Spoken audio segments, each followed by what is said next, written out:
evening and thank you for joining me tonight on Hotspot. In Rugby League, the 2015 Digicel Cup is set to kick off this weekend. We preview round 12 of the Telecom National Soccer League. And as always, we'll wrap up the show with our weekend draws. But moving on, the Term 1 school break is almost over and some schools around the country have taken the pitch to participate in the Kricket Blast competition. The 2015 KBSP Kricket Blast is a hit with primary school children around the country this term break. In West New Britain, Kavui Primary School took out the respective under 13 and under 15 boys title against Mai and Buluma Primary Schools. And Banale Primary School took out both the under 13 and under 15 girls titles. The soccer mad province is seeing the emergence of new blood of cricketers. Yabong Field played host to the under 15 and under 17 girls and boys in the one-day tournament. Graget Primary School proved their supremacy by taking out under 15 boys and girls and under 17 girls titles. Although the fraternity is small, some of the young talent have been selected in the Medan Colts development team. Milimbe Province, also known to produce footballers, the quiet town of Alotau, so Garuahi Primary School, Taupota Primary School, Huhuna Primary School take the Garuahi Primary School oval. All the schools competed in the under 13 and under 15 boys and girls division. Bamusi International Primary and CRC Primary Schools in Popondetta Town claimed victory in Term 1 competition of the under 15 boys and girls divisions of the 2015 BSP School Kricket Blast in Oro Province. So basically, at Cricket PNG, we want to put together a pathway, giving opportunities to everyone across the country to participate in cricket. And you know, as a youngster, as a 5-year-old, you know, a 4-year-old who's growing up in Mount Hagen or Medang or even villages in Central like Carlo, we want to give them an opportunity for them to play cricket and aspire to one day play for the national team, the Barramundis in the men's instance or the Lewas in the women's instance. So the Pikanini to Barra, the pathway for all players around the country.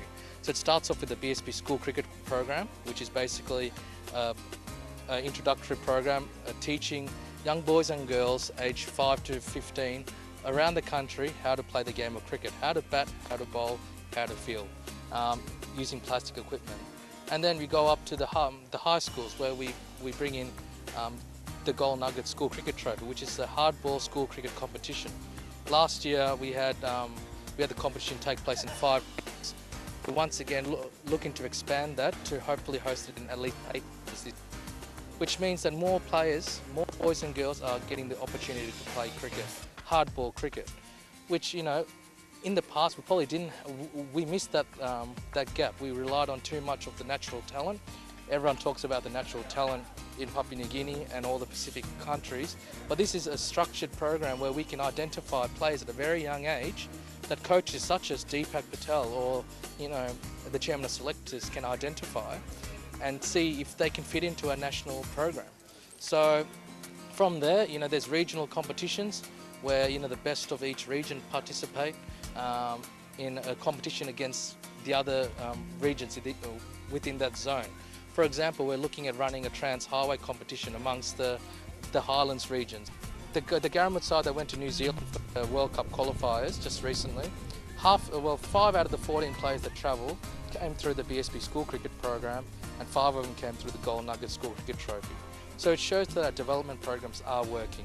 So the next step is hopefully these boys who played in the under-19s can take that next step and one day play for the PNGA side or play for the National Barramundis or the Lewa side. So there's opportunities there. We just hope to get the support, just like the Lay Cricket Association, to help nurture these cricketers. So we hope in a couple of years' time, or in the next year or two, that we get to see some of the players who participate in this program maybe travel down to Moresby and get involved in the high performance program. The staging of the Kricket Blast has sparked the interest of 2 secondary schools to participate in the upcoming Gold Nugget School Trophy. We hope you get out there and try the sport of cricket. We head up for a short break. Stay with us with more on Hotspot. Never meant to make your daughter cry. I apologize a trillion times.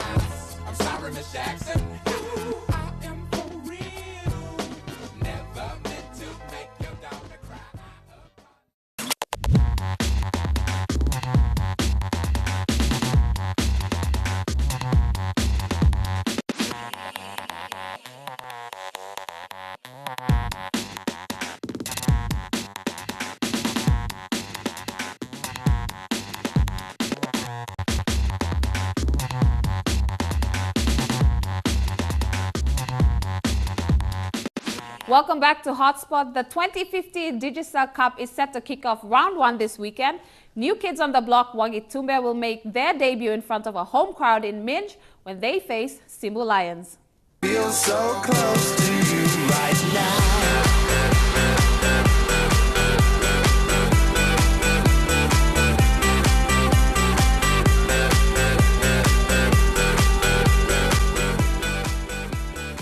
After successfully winning their bid, Wagitumbe will make their debut in this year's semi-professional rugby league competition, the Digicel Cup.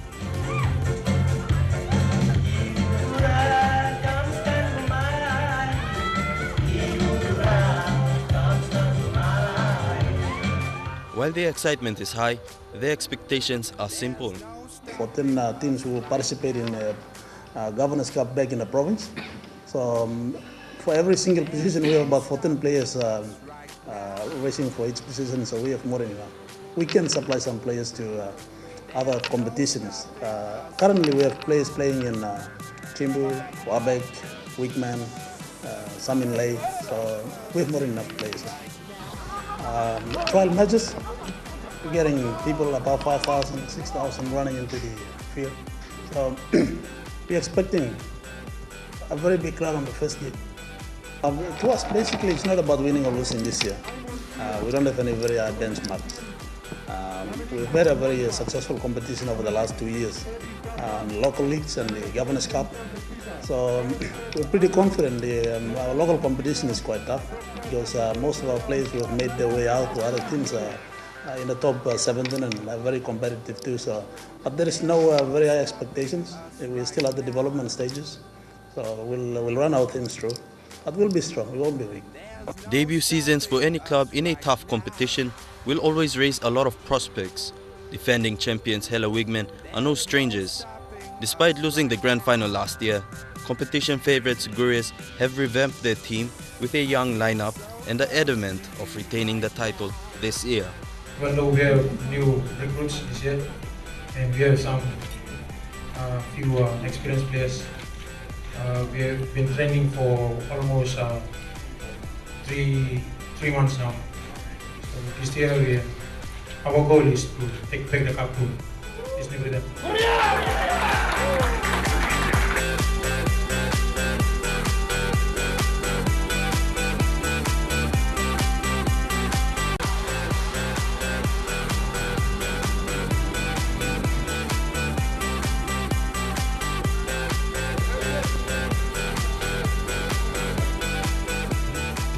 Playing format of the competition sees no changes as teams are placed in their respective pools.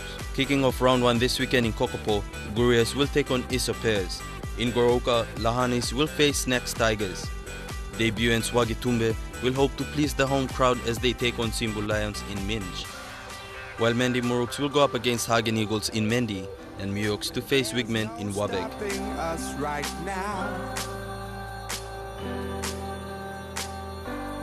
There's no stopping us right now.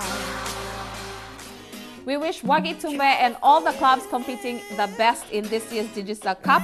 Don't touch that dial. Up next, we preview the Telecom National Soccer League.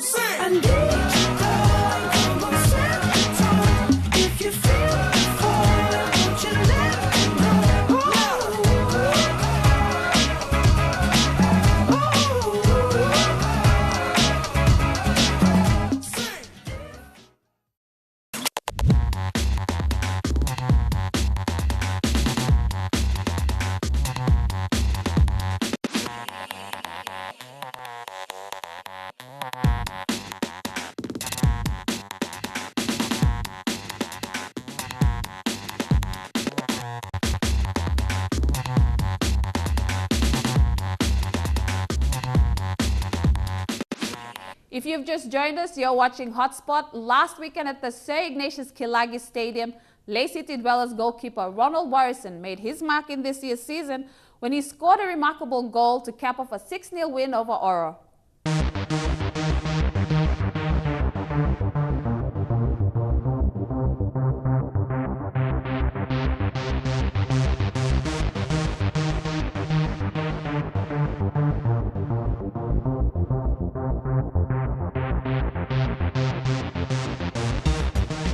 In round 11 of the NSL, Lay City Dwellers trashed Oro FC 6 points to 0 in what Oro's coach described as obstacle for his side, but claimed the team will bounce back this weekend despite the loss. Today's game, I'm very disappointed. Very disappointing performance replacement, but very lacking support play. In round 10, Besta FC took on Hekari United and shocked the champions 2 goals to 0. But in the previous round 11, Medang stopped Besta short and finished by 3 goals to 2 in a close encounter. They have renewed optimism going up against Lay City Dwellers, who are on top of their game at the moment. Medang FC will be out there to stamp their mark and maintain their winning streak in this weekend's round 12.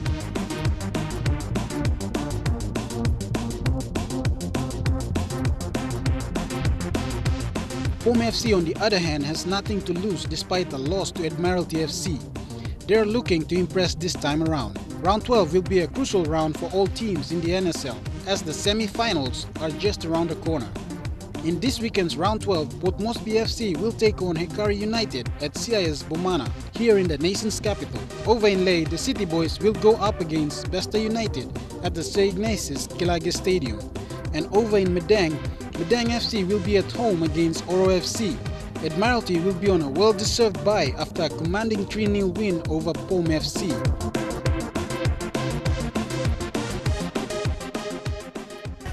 Stay with us as we wrap up the show with our weekend draws.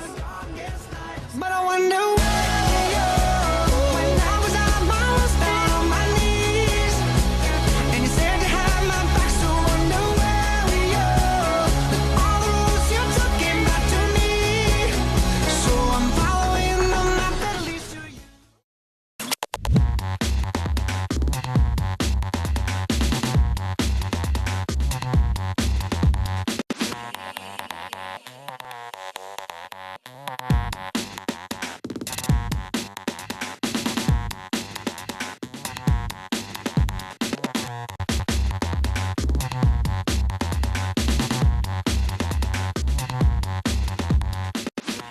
A reminder that if you'd like us to feature you on Hotspot or have us train with you on our special segment, Get Involved, please shoot us an email on sports@emtv.com.pg or check us out on Facebook. And if you're in Port Moresby, drop by to 2nd floor Garden City and ask for our special and very awesome sports team, and we'll be more than happy to assist you. Let's take a look at what's coming up this weekend in sports.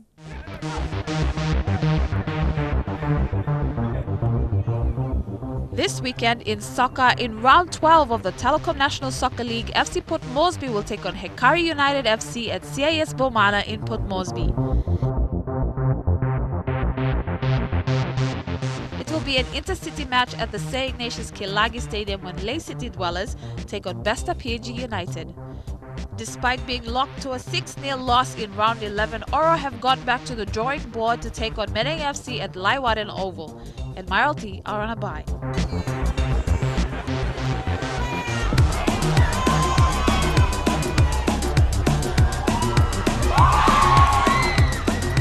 In Rugby League, the 2015 Digicel Cup kicks off this weekend. Competition favourites Rabaul Gurios will face the Gulfi Sapeyas in Kokopo. In Goroka, the Lahanis will take on Snacks Tigers. Over in Minj, Wagitume will go head-to-head with Cebu Lions, while the Muruks take on Hagen Eagles and Enga Mioks to face defending champions Hela Wigmen. Vipers are on a bye.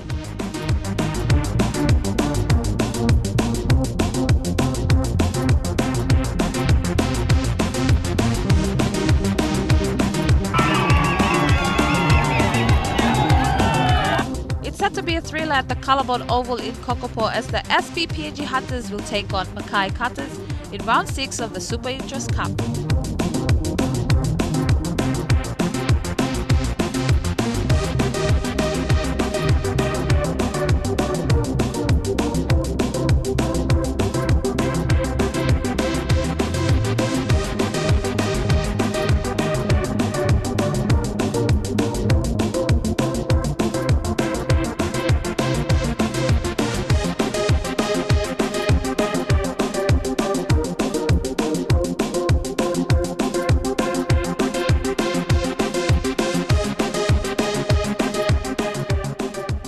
the NRL. Tomorrow night, Bulldogs will go up against Sea Eagles at the ANZ Stadium, while the Dragons face off the Broncos at Win Jubilee Oval. And on Saturday, Titans will go up against the Panthers, while the Cowboys meet the Warriors at 1300 Smile Stadium, and the Storms to face the Roosters at Amy Park. On Sunday, the West Tigers will face the Raiders, while the Knights go up against Eels at Hunter Stadium. And to cap off round 7 of the NRL for your Monday night football, Sharks will face the Rabbitohs. Johnston will score. Alex Johnston scores for South Sydney. And moving over to AFL, the Port Moresby Junior AFL competition enters round 3 on Saturday at Murray-Barracks Oval. The Under-12 boys division will kickstart the day at 8 a.m. when Babaroko Primary takes on Waigani Primary.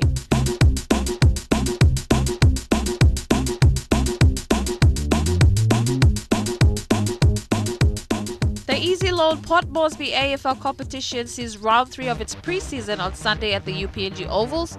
In the senior men's division, Defence Hawks will take on Gordon's Cockafus to kick off matches at 10 a.m.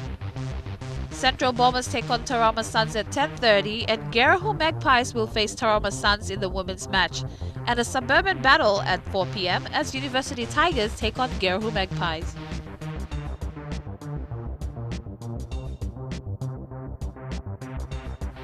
The Lay Hockey Association enters another round of matches this weekend at the Lay Hockey Grounds. At 12 p.m, 3 Mile will take on Iruba, followed by Poroman going up against Swans on Ground 1.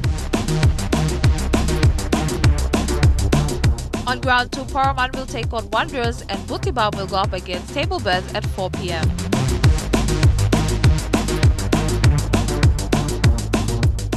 We've come to the end of the show. Make sure to tune in on Monday night at 9 p.m. to catch all your sports results with Jeremy and Dion on Sportscene, and join Lorraine for all your Pacific Games update next Wednesday on Road to Port Moresby 2015. Another great weekend of sports. We hope you get out there and get involved. Until next time, play hard, play safe, and we'll catch you right here on Hotspot.